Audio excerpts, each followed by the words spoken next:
Cinta Sang Pewaris. Sebelum lanjut, bagi yang belum subscribe Cafe Novel, silahkan subscribe dan aktifkan lonceng notifikasi supaya tidak ketinggalan update terbaru dari kami. Jangan lupa juga tinggalkan like, komen dan share video ke medsos yang sahabat punya. Oke lanjut. Bab tahun 1671 sampai tahun 1674 Bab 1671 Kekuatan Horor, Boom. Terdengar ledakan keras lainnya. Tinju Fendi Zanders bertabrakan dengan keras dengan bola hitam itu. Namun yang tidak disangka Chen Mingxiu adalah ketika bola hitam yang menyentuh Fendi Zanders, bola itu tidak meledak, melainkan berubah arah dan terbang menuju posisinya. Langkah macam apa ini? Chen Mingxiu sepertinya sangat terkejut dengan pemandangan di depannya, dan ekspresi wajahnya juga sangat luar biasa. Awalnya, Chen Mingxiu berencana menggunakan trik ini untuk menghabiskan kekuatan fisik Fendi Zanders, tetapi dia tidak pernah menyangka bahwa Fendi Zanders akan dapat mengirimkan nafas ini kembali kepadanya secara utuh. Tuan Chen, hati-hati. Melihat Chen Mingxiu berdiri tak bergerak, Wei Yong memasang ekspresi gugup di wajahnya, jadi dia buru-buru berteriak. Anda harus tahu bahwa karena Chen Mingxiu punya cara untuk menggunakan trik ini, dia pasti punya cara untuk memecahkannya. Jadi setelah Chen Mingxiu bereaksi, dia dengan cepat melambaikan tangan kanannya, dan cahaya dingin melintas. Cahaya dingin ini langsung memotong bola hitamnya menjadi dua. Ledakan. Bola hitam itu meledak seketika, memberi kesan seperti bom waktu telah meledak. Villa yang awalnya megah itu runtuh dalam sekejap, dan langsung rata dengan tanah oleh bom ini, dan pasir, batu, dan debu yang tak terhitung jumlahnya berterbangan ke segala arah. Bahkan orang-orang dalam jarak 100 mil dapat dengan jelas mendengar ledakan tersebut. Dalam sekejap, villa dupleks 3 lantai seluas hampir beberapa ribu meter persegi hancur menjadi bubuk. Sungguh kekuatan yang mengerikan. Setelah beberapa saat, asapnya perlahan menghilang. Fendi Zanders masih berdiri di posisi semula, dengan ekspresi tenang yang luar biasa di wajahnya, seolah-olah dia tidak terpengaruh sama sekali oleh ledakan tersebut. Dan Chen Mingxiu berdiri di hadapan Fendi Zanders, dengan ekspresi tenang yang sama di wajahnya. Saat ledakan terjadi, Chen Mingxiu menggunakan nafasnya untuk melindungi Wei Yong, jadi Wei Yong baik-baik saja. Sedangkan untuk orang lain di villa, mungkin tidak ada tulang yang tersisa. Wei Yong menatap Chen Mingxiu dan Fendi Zanders dengan mata menatap, dan ekspresi wajahnya adalah ketakutan selain ketakutan. Pada saat ini, Wei Yong akhirnya menyadari betapa menakutkannya kekuatan seorang seniman bela diri misterius. Meskipun Wei Yong sering kali berhubungan dengan keberadaan seperti prajurit peringkat Xuan, dia sebenarnya tidak memiliki pemahaman intuitif tentang kekuatan sebenarnya dari prajurit peringkat Xuan. Dan kali ini, dia akhirnya mengerti bahwa jika seorang seniman bela diri misterius ingin membunuhnya, itu semudah menggerakkan satu jari. Jika bukan karena Chen Mingxiu membantunya menahan dampak ledakan tadi, dia mungkin sudah mati seperti para pengawal itu sekarang. Mungkin karena ledakan tadi yang begitu keras sehingga menarik ide banyak orang. Suara ledakan barusan membuat orang merasa seperti ada bom atau meteorit yang menghantam villa Wei Yong. Hanya saja dengan ledakan yang begitu dahsyat, tidak ada polisi yang datang untuk melihat apa yang terjadi, karena Wei Yong sudah menyapanya, apapun yang terjadi di pihaknya, polisi tidak akan turun tangan. Wei Yong adalah eksistensi yang menutupi langit dengan satu tangan di kota Nanyuan, jadi masalah ini tidak sulit baginya. Kamu benar-benar hebat, nak. Jika bukan karena persiapanku yang memadai, mungkin aku akan benar-benar kalah darimu hari ini. Kata Chen Mingxiu kepada Fendi Zanders tanpa ekspresi. Kamu tidak bisa mengalahkanku hari ini, aku sudah mengetahui kekuatanmu sekarang. Fendi Zanders menjawab dengan ringan. Kamu pikir itu semua kekuatanku tadi? Chen Mingxiu mencibir, lalu berkata dengan ringan, kamu sangat naif. Bukan begitu. Fendi Zanders memandang Chen Mingxiu dan bertanya dengan lembut. Hari ini aku akan memberitahumu jarak antara kita berdua. Chen Mingxiu menjawab dengan kosong, dan kemudian bergegas menuju posisi Fendi Zanders. Fendi Zanders dan Chen Mingxiu bertarung bersama lagi, dan kedua sosok itu berbalik dan bertarung di udara. Saat ini yang diperebutkan adalah kecepatan kemampuan reaksi kedua orang dan kekuatan tubuh. Di dalam hutan tak jauh dari villa, seorang wanita seksi berkemeja hitam ketat berdiri di samping seorang lelaki tua, mengamati situasi di dalam villa dengan gugup. Saat ini, pertarungan antara Fendi Zanders dan Chen Mingxiu sepertinya sudah memasuki tahap yang sengit. Tetua kedua, kapan kita akan bergerak? Guan Wen dapat merasakan bahwa Fendi Zanders berada dalam posisi yang dirugikan saat ini. Bagaimanapun, Chen Mingxiu adalah prajurit peringkat Xuan asli, apapun yang terjadi, dan wilayah Fendi Zanders hanya berada di puncak peringkat Huang. Dia hampir tidak bisa bersaing dengan Chen Mingxiu, tetapi Fendi Zanders masih dirugikan. Jika ini terus berlanjut, Fendi Zanders pasti akan kalah dari Chen Mingxiu pada akhirnya. Kepala desa meminta kita berdua untuk datang dan melindungi kepala muda, tetapi kepala muda tidak dalam bahaya sekarang, jadi jangan terburu-buru bertindak. Tetua kedua menjawab dengan ringan. Tetapi jika sesuatu benar-benar terjadi pada Tuan Muda, bukankah sudah terlambat bagi kita berdua untuk mengambil tindakan lagi? Guan Wen berkata dengan tergesa-gesa. Jangan khawatir, Tuan Muda seharusnya bisa bertahan lebih lama lagi. Meski Tuan Muda berada dalam posisi yang dirugikan sekarang, bukan berarti Tuan Muda pasti akan kalah hari ini. Tetua kedua menganalisis dengan suara rendah. Setelah Guan Wen mendengar kalimat ini, ekspresi wajahnya sedikit melembut. Saya tidak menyangka bahwa hanya dalam 2 bulan tanpa bertemu satu sama lain, kekuatan Tuan Muda telah mencapai tingkat yang begitu menakutkan. Tetua kedua terus menghela nafas. Master Sekte Sao menjadi semakin mahir dalam mengendalikan Qi Jue. Pantas saja Master menganggap Master Sao sebagai muridnya. Meskipun Master Sao tidak cukup bekerja keras, bakatnya jelas merupakan salah satu yang terbaik. Guan Wen mau tidak mau berkomentar. Bagaimanapun, dibandingkan dengan Fendi Zanders yang berada di Xiangjiang sebelumnya, kekuatan Fendi Zanders telah meningkat pesat. Kepala adalah orang yang paling aku kagumi dalam hidupku, dan orang yang disukainya pasti tidak salah. Tetua kedua berhenti sejenak, lalu melanjutkan, dan pertempuran ini masih sangat penting bagi Tuan Muda. Jika Tuan Muda dapat mengalahkan Chen Mingxiu, maka Tuan Muda dapat menerobos ke alam pejuang misterius. Peluang bertarung sebenarnya itu sendiri bagus, jadi selama itu bukan pilihan terakhir, kamu dan aku tidak boleh ikut campur. Sudah berapa lama Tuan Muda berhubungan dengan seni bela diri kuno, dan dia bisa menerobos ke ranah prajurit peringkat Suan? Agak sulit dipercaya. Guan Wen berkata dengan nada terkejut. Master Sekte Sao adalah harapan masa depan Sekte Zixiao kita. Prestasi ini saja masih jauh dari cukup. Cepat atau lambat, Master Sao akan memukau seluruh dunia seni bela diri kuno Tiongkok. Setelah mendengar kata-kata tetua kedua, Guan Wen tertegun sejenak, dengan ekspresi terkejut di wajahnya. Akhir bab ini. Bab 1672. Bab 1672 Transformasi Naga Langit. Ledakan. Namun, saat Guan Wen hendak berbicara, terdengar suara keras lagi dari villa.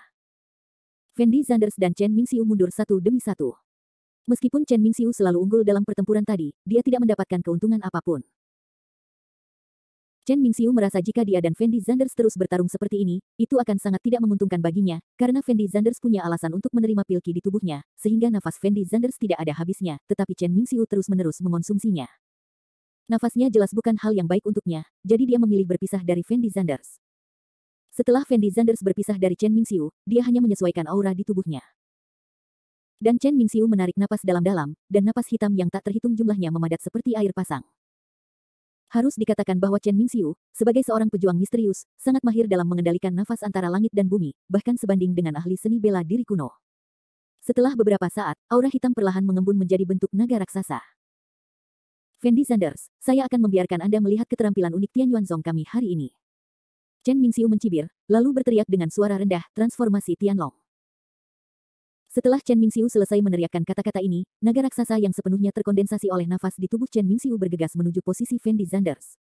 Naga raksasa ini membuat orang merasa memiliki nafas yang menghancurkan dunia. Dalam sekejap, suara derap kuda terdengar di telinga Fendi Zanders. Ini seharusnya menjadi kartu trufmu, kan?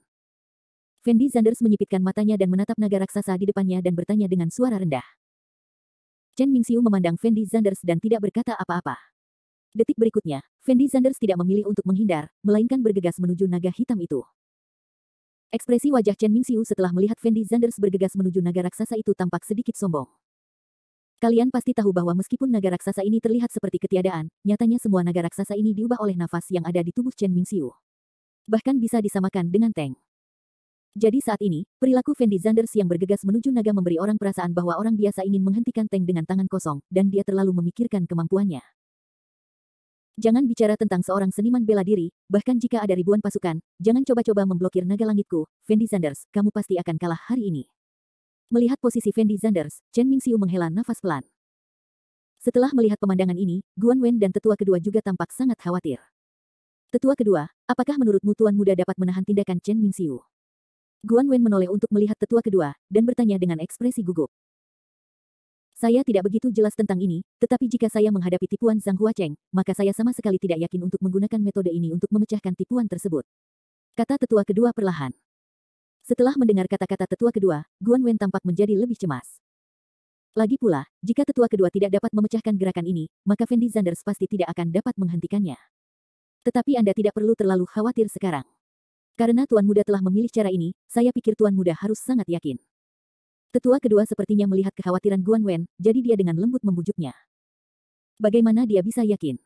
Bahkan tetua kedua, kamu tidak bisa menolak langkah ini, bagaimana Tuan Muda bisa menolaknya? Guan Wen berteriak dengan sangat cemas. Kamu tidak mau.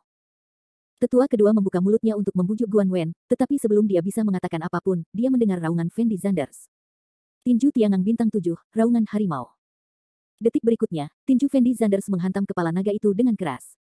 Dalam sekejap, seluruh dunia tampak menjadi sunyi. Berdiri di depan naga raksasa itu, Fendi Zanders memukul kepala naga itu dengan keras dengan tinjunya. Penatua kedua Wei Yong, Guan Wen, dan Chen Mingxiu semuanya fokus pada Fendi Zanders saja. Namun, beberapa detik kemudian, naga raksasa Chen Mingxiu langsung mengeluarkan suara menderu, dan aura hitam yang semula mengelilingi tubuh naga itu mulai menghilang perlahan. Ini, bagaimana ini mungkin? Setelah melihat adegan ini, Chen Mingxiu memasang ekspresi luar biasa di wajahnya. Karena dia dapat dengan jelas merasakan energi naga itu mulai menghilang dengan cepat. Merusak. Namun, saat ini, Fendi Zanders tiba-tiba berteriak. Ledakan. Naga raksasa yang masih berdiri di depan Fendi Zanders meledak seketika, lalu berubah menjadi garis-garis aura hitam yang menghilang di antara langit dan bumi. Chen Mingxiu menatap posisi Fendi Zanders, seolah dia tidak dapat mempercayai matanya, karena dia sangat menyadari kekuatan gerakannya, bahkan seorang ahli bela diri kuno yang berdiri di depannya tidak akan dapat melihatnya dengan mudah. Menyelesaikan langkah ini. Namun dia tidak pernah menyangka Fendi Zanders akan menyelesaikannya sedemikian rupa. Tuan muda itu sangat kuat. Guan Wen tidak bisa menahan diri untuk tidak berseru. Tetua kedua terlihat sedikit sombong ketika mendengar perkataan Guan Wen, lalu berkata kepada Guan Wen sambil tersenyum, sudah kubilang sejak lama, jangan khawatir, Tuan muda memilih untuk menghadapinya dengan cara ini. Tindakan Chen Mingxiu menunjukkan bahwa dia pasti sangat percaya diri. Ya, kekhawatiranku barusan mungkin memang tidak perlu. Guan Wen mengangguk penuh semangat. Fendi Zanders, bagaimana kamu melakukannya tadi? Chen Mingxiu berteriak pada Fendi Zanders dengan penuh semangat dengan mata terbuka lebar. Kamu harus peduli tentang bagaimana kamu mengambil langkahku selanjutnya. Fendi Zanders menjawab Chen Mingxiu dengan ringan. Tinju Tiangang Bintang 7, Tinju Bangau. Fendi Zanders bergegas menuju Chen Mingxiu seperti sambaran petir. Saat ini, Chen Mingxiu sepertinya masih terkejut dengan cara Fendi Zanders melakukannya barusan, jadi dia bahkan tidak menyadari bahwa Fendi Zanders telah bergegas ke depannya. Ledakan. Fendi Zanders meninju langsung dada Chen Mingxiu.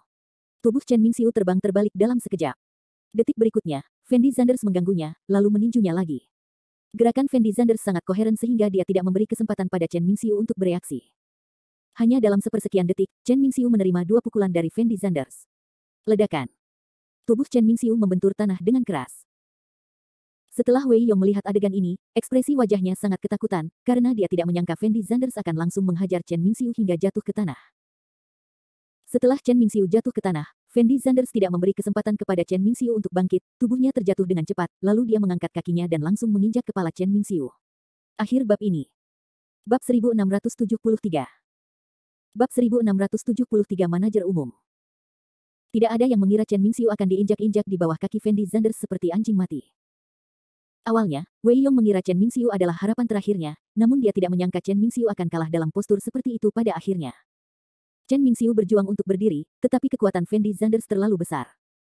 Selain itu, dia baru saja menerima dua pukulan dari Fendi Zanders, jadi dia tidak memiliki kekuatan untuk berdiri sekarang. Kamu kalah. Fendi Zanders berbisik kepada Chen Mingxiu. Aku tidak menyangka akan kalah di tanganmu. Chen Mingxiu mengertakkan gigi dan meneriaki Fendi Zanders dengan ekspresi sangat bersemangat. Sudah kubilang sejak lama, kamu bukan lawanku.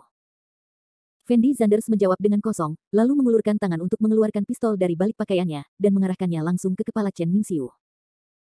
Ketika Chen Mingxiu melihat pistol yang dikeluarkan Fendi Zanders, wajahnya menunjukkan sedikit ketakutan, dan dia tergagap dan bertanya kepada Fendi Zanders, apa yang ingin kamu lakukan? Apa yang ingin aku lakukan, apa kamu tidak tahu dalam pikiranmu sendiri? Fendi Zanders bertanya pada Chen Mingxiu dengan ekspresi acuh tak acuh yang luar biasa. Fendi Zanders, izinkan saya memberitahu Anda, tuan saya adalah Chen Buwei, saya adalah keluarga Chen dari Yanjing, dan saya adalah murid Tian Yuanzong. Jika Anda berani membunuh saya, Anda tidak akan pernah berakhir dengan baik. Chen Mingxiu tidak pernah menyangka bahwa Fendi Zanders ingin membunuhnya dan buru-buru meneriaki Fendi Zanders. Apakah ini akan berakhir dengan baik? Fendi Zanders tidak bisa menahan cibiran setelah mendengar kata-kata Chen Mingxiu, dan kemudian berkata dengan ringan, kalau begitu, saya sangat ingin tahu tentang apa yang akan terjadi. Ledakan. Setelah mengatakan ini, Fendi Zanders mengangkat kaki kanannya tinggi-tinggi, lalu tiba-tiba menginjak kepala Chen Mingxiu. Fendi Zanders awalnya berencana membunuh Chen Mingxiu dengan pistol, tetapi setelah memikirkannya nanti, dia berpikir bahwa tidak perlu membuang waktu untuk orang seperti ini, jadi dia memilih metode yang paling sederhana dan langsung. Wei Yong menatap posisi Fendi Zanders dengan mata terbuka lebar, dan ekspresi wajahnya adalah ketakutan selain keterkejutan. Dia tidak pernah berpikir bahwa Fendi Zanders akan begitu berani sehingga dia benar-benar berani membunuh Chen Mingxiu. Setelah Guan Wen dan tetua kedua melihat Fendi Zanders membunuh Chen Mingxiu, mereka segera berjalan ke sisi Fendi Zanders. Guan Wen, tetua kedua, kapan kalian berdua datang? Fendi Zanders tampak sedikit terkejut saat melihat kedua orang ini muncul secara tiba-tiba. Lagi pula, dia tidak memberitahu siapapun tentang pertemuan Fendi Zanders dengan Wei Yong, bahkan Qin Lan dan Fang Zihua pun tidak mengetahuinya. Tuan muda, kami berdua diam-diam melindungi Anda untuk mencegah terjadinya kecelakaan. Tetua kedua menjelaskan dengan nada hormat. Jadi ini ya. Fendi Zanders mengangguk ringan, lalu menoleh untuk melihat tubuh Chen Mingxiu, dan berkata dengan suara rendah, bisakah kalian berdua menyelesaikan orang ini? Tentu. Tetua kedua mengangguk sedikit, lalu mengeluarkan botol giok kecil dari pakaiannya, dan menuangkan cairan di dalam botol itu ke tubuh Chen Mingxiu. Dalam waktu kurang dari beberapa saat, tubuh Chen Mingxiu benar-benar menghilang ke dunia ini. Setelah Wei Yong melihat pemandangan ini, ekspresi wajahnya tampak semakin ketakutan. Dan Fendi Zanders tidak melanjutkan pembicaraan tentang urusan Chen Mingxiu, dan berjalan perlahan di depan Wei Yong. Saat ini, kaki Wei Yong patah karena batu, dan dia tidak bisa berdiri sama sekali. Fendi Zanders, kamu apa yang ingin kamu lakukan? Wei Yong bertanya pada Fendi Zanders dengan suara gemetar.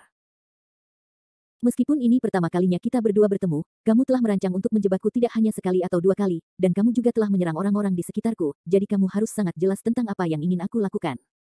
Fendi Zanders menjawab dengan ringan. Fendi Zanders, dengarkan aku memang merancang untuk menjebakmu, tetapi orang-orang dari Rockefeller memintaku melakukan hal itu, dan itu tidak ada hubungannya denganku. Wei Yong menjelaskan dengan cemas. Apakah itu kamu atau orang-orang dari Rockefeller, aku tidak akan membiarkanmu pergi. Fendi Zanders berhenti sejenak, lalu melanjutkan, saya akan memberi Anda kesempatan sekarang, ceritakan semua yang Anda tahu, jika suasana hati saya sedang baik, mungkin saya bisa mengampuni hidup Anda, jika Anda tidak bekerja sama dengan saya, maka jangan salahkan aku karena bersikap kasar. Kamu, apa yang ingin kamu ketahui? Wei Yong menelan ludahnya, dan bertanya pada Fendi Zanders dengan ekspresi gugup. Apakah kamu merancang kecelakaan mobil orang tuaku saat itu? Fendi Zanders memandang Wei Yong dan bertanya. Tidak. Wei Yong buru-buru menggelengkan kepalanya. Hehe. Setelah Fendi Zanders mendengar kata-kata Wei Yong, dia tidak bisa menahan cibiran, lalu menoleh ke tetua kedua dan bertanya, tetua kedua, apakah ada cara untuk membuat orang ini mengatakan yang sebenarnya kepadaku? Tentu saja ada jalan. Jawab tetua kedua sambil tersenyum, lalu berjalan menuju Wei Yong dengan langkahnya. Melihat tetua kedua mendekat, Wei Yong tampak semakin ketakutan, dan buru-buru berteriak, Fendi Zanders, jangan siksa aku bisa memberitahumu apapun yang ingin kamu ketahui, ini sudah saatnya. Yah, aku benar-benar tidak tahu perlu berbohong padamu. Fendi Zanders menatap Wei Yong dengan acuh tak acuh, lalu berkata dengan lembut, aku hanya ingin tahu bagaimana orang tuaku meninggal saat itu. Wei Yong memandang Fendi Zanders dan ragu-ragu sejenak, lalu mengertakkan gigi dan berkata dengan suara rendah, ayahmu juga dari Rockefeller, kamu harusnya sangat jelas tentang ini, bukan? Aku tahu. Fendi Zanders mengangguk. Saat itu, ayahmu dan aku memang bersaing untuk mendapatkan posisi kepala provinsi Zhonghai. Ada beberapa konflik di antara kami berdua, tapi bagaimanapun juga, aku tidak cukup berani untuk langsung menyerang ayahmu. Aku ingin melakukannya bunuh dia di awal. Orang lain membunuh ayahmu. Wei Yong berkata pada Fendi Zanders dengan gemetar. Siapa yang membunuh ayahku? Fendi Zanders mengertakkan gigi dan bertanya dengan suara rendah. Orang ini adalah manajer umum Rockefeller kami di Tiongkok. Wei Yong berkata tanpa daya. Manajer umum Rockefeller Anda di Tiongkok. Setelah mendengar kata-kata Wei Yong, Fendi Zanders memasang ekspresi aneh di wajahnya. Benar, penanggung jawab Rockefeller di Tiongkok disebut Gong Sunyan. Penanggung jawab provinsi kita yang lain semuanya dikelola oleh Gong Sunyan ini. Ayahmu juga berada di bawah-bawahan Gong Sunyan. Wei Yong memandang Fendi Zanders dan berkata. Lalu kenapa dia membunuh ayahku? Fendi Zanders mengerutkan kening dan bertanya. Saat ini, Fendi Zanders sepertinya masih tidak percaya bahwa apa yang dikatakan Wei Yong adalah benar. Ini. Wei Yong tampak sedikit malu melihat ekspresi wajah Fendi Zanders. Akhir bab ini. Bab 1674. Bab 1674 interogasi, kesabaranku ada batasnya. Fendi Zanders mengingatkan dengan suara dingin. Panggil. Wei Yong menarik napas dalam-dalam, lalu berkata dengan suara rendah, memang benar aku mengatur kecelakaan mobil ayahmu, tapi itu bukan niat awalku. Aku hanya bertindak sesuai keinginan Gong Sun Yan. Gong Sun Yan setuju. Selama saya mengatur kecelakaan mobil ini dan membunuh ayahmu, saya bisa menjadi penanggung jawab provinsi Zhonghai. Saat itu, energi saya terbatas dan saya hanyalah penanggung jawab kota kecil, dan saya tidak melakukannya. Tidak punya nyali untuk menentang Gong Sun Yan. Artinya, itulah sebabnya nanti terjadi kecelakaan mobil. Saya bertanya kepada Anda, Gong Sun Yan, sebagai manajer umum Huaxia, mengapa dia menyerang ayah saya? Fendi Zanders bertanya pada Wei Yong dengan suara rendah. Karena ayahmu sudah mengancam posisinya saat itu, dan ayahmu masih memiliki banyak informasi tentang Gong Sun Yan di tangannya. Begitu ayahmu menyerahkan materi tersebut kepada orang-orang di markas, posisi kepala Gong Sun Yan akan berubah. Bao, itu sebabnya Gong Sun Yan membunuh ayahmu. Wei Yong memandang Fendi Zanders dan berkata dengan penuh semangat. Ekspresi wajah Fendi Zanders setelah mendengar perkataan Wei Yong sangat tidak terbayangkan, karena Fendi Zanders awalnya mengira bahwa kematian orang tuanya mungkin disebabkan oleh Wei Yong sendiri, dan tujuannya adalah untuk bersaing memperebutkan posisi kepala provinsi Zhonghai milik Rockefeller. Tapi dia tidak pernah membayangkan bahwa di balik semua ini ada kebenaran yang lebih sulit dipercaya. Orang yang sebenarnya ingin membunuh ayahnya bukanlah Wei Yong, melainkan Gong Sun Yan, general manajer Rockefeller di China. Fendi Zanders, apa yang aku katakan itu benar. Saat itu, ayahmu dan aku hanya berada dalam hubungan yang kompetitif. Kita berdua belum bertengkar sampai-sampai saling membunuh. Melihat Fendi Zanders tidak berbicara, Wei Yong buru-buru meneriaki Fendi Zanders. Kamu baru saja mengatakan bahwa Gong Sun Yan memintamu untuk membunuh ayahku, jadi apakah kamu punya bukti untuk membuktikannya? Fendi Zanders memandang Wei Yong dan bertanya. Bukti. Wei Yong tertegun sejenak ketika dia mendengar kata-kata Fendi Zanders, dan kemudian berkata dengan suara rendah, bagaimana saya bisa memiliki bukti untuk hal semacam ini? Tapi apa yang saya katakan itu benar, sudah kali ini, aku tidak perlu berbohong padamu, lagi pula, aku sudah mengakui bahwa kecelakaan mobil ayahmu memang diatur olehku. Jika Gong Sun Yan benar-benar berniat melakukan sesuatu pada ayahku, kenapa dia tidak melakukannya? Melakukannya sendiri. Sebaliknya, biarkan kamu yang melakukannya. Fendi Zanders terus bertanya. Gong Sun Yan adalah kepala penanggung jawab Rockefeller di Tiongkok, dan pada saat itu markas besar telah mendengar sesuatu tentang ayahmu dan Gong Sun Yan. Begitu Gong Sun Yan menyingkirkan ayahmu sendirian, tidak akan ada uang di sini. 2. Dan jika Rockefeller mengetahuinya, posisi Gong Sun Yan akan tetap hilang, tetapi akan berbeda jika saya melakukannya. Gong Sun Yan dapat menggunakan hubungannya untuk mempertahankan saya. Wei Yong menjelaskan tanpa berpikir. Fendi Zanders melihat Wei Yong berpikir keras. Saat ini, suasana hatinya masih sangat rumit, karena awalnya dia mengira Wei Yong adalah pelaku pembunuhan orang tuanya, namun dia tidak pernah menyangka akan ada petinggi Rockefeller yang terlibat. Jadi sekarang Fendi Zanders juga tidak tahu harus berbuat apa. Dia bahkan tidak tahu apakah perkataan Wei Yong itu benar atau tidak. Fendi Zanders, kamu percaya padaku, apa yang aku katakan itu benar, aku benar-benar tidak punya alasan untuk berbohong kepadamu sekarang. Wei Yong juga sepertinya tahu bahwa Fendi Zanders tidak mempercayainya, jadi dia buru-buru berteriak pada Fendi Zanders. Fendi Zanders memandang Wei Yong dengan acuh tak acuh dan tidak berbicara. Tuan muda. Saat ini, Guan Wen tiba-tiba memanggil. Apa yang salah? Fendi Zanders menoleh untuk melihat Guan Wen. Tuan muda, jika Anda tidak yakin apakah yang dikatakan orang ini benar atau salah, saya punya cara, kata Guan Wen lembut. Ada solusi. Fendi Zanders bertanya. Di sekte Zixiao kami, ada sejenis ramuan, yang secara khusus disempurnakan untuk menginterogasi penjahat. Selama orang yang meminum ramuan itu, tidak peduli apa yang Anda tanyakan padanya, dia akan mengatakan yang sebenarnya, jadi saya bisa membawanya orang ini untukmu, Tuan muda. Pergilah ke sekte Zixiao kami untuk diinterogasi. Guan Wen berkata dengan lembut. Setelah Wei Yong mendengar perkataan Guan Wen, wajahnya menunjukkan sedikit ketakutan, dan dia buru-buru berteriak, Fendi Zanders, aku sudah memberitahumu semua yang aku tahu sekarang, jangan biarkan orang-orang ini membawaku pergi. Ayo pergi. Saya tidak yakin apakah yang Anda katakan itu benar atau tidak. Sekarang saya punya kesempatan untuk membuktikannya kepada Anda. Menurut saya saran Guan Wen bagus. Fendi Zanders menjawab dengan acuh tak acuh, lalu menoleh dan berkata kepada Guan Wen, karena sekte Zixiao Anda memiliki cara untuk membuat orang ini mengatakan yang sebenarnya, maka saya akan merepotkan Anda dan tetua kedua untuk membawa orang ini ke sekte Zixiao. Oke. Guan Wen mengangguk dengan cepat. Fendi Zanders, kamu tidak boleh membiarkan orang-orang ini membawaku pergi. Jika aku menghilang, keluarga Rockefeller pasti akan menyadarinya. Wei Yong berteriak pada Fendi Zanders dengan emosional. Bahkan jika aku tidak membiarkan orang membawamu pergi dan menahanmu sekarang, maka orang-orang Rockefeller pasti akan menemukan cara untuk menemukanmu, jadi sebaiknya kamu mengikuti mereka berdua kembali ke Zixiaozong, setidaknya kamu tidak punya khawatir akan diburu oleh anak buah Rockefeller. Fendi Zanders menjelaskan dengan lembut kepada Wei Yong. Setelah Wei Yong mendengar perkataan Fendi Zanders, wajahnya terlihat sedikit aneh. Dia merasa perkataan Fendi Zanders sangat masuk akal. Tidak peduli apa, jika dia pergi ke Zixiaozong, hidupnya tidak akan dalam bahaya. Jadi Wei Yong tidak melanjutkan mengatakan apapun setelah berpikir beberapa saat. Tuan muda, ini belum terlambat. Jika tidak ada yang lain, Guan Wen dan saya akan membawa orang ini dan pergi.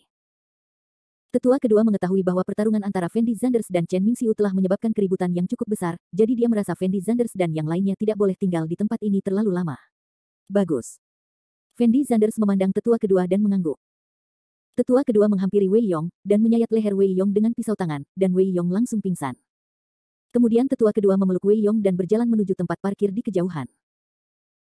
Setelah ragu-ragu beberapa saat, Guan Wen berkata dengan lembut kepada Fendi Zanders, pemimpin sekte, jika tidak ada pekerjaan lain, saya akan pergi dulu. Guan Wen, terima kasih dan tetua kedua atas kejadian ini. Fendi Zanders berkata dengan lembut. Pemimpin sekte, mengapa kamu bersikap sopan padaku? Adalah tanggung jawab kami untuk melindungi keselamatanmu. Guan Wen buru-buru menjawab sambil tersenyum. Ngomong-ngomong, bagaimana situasi Yiyun? Fendi Zanders tiba-tiba bertanya.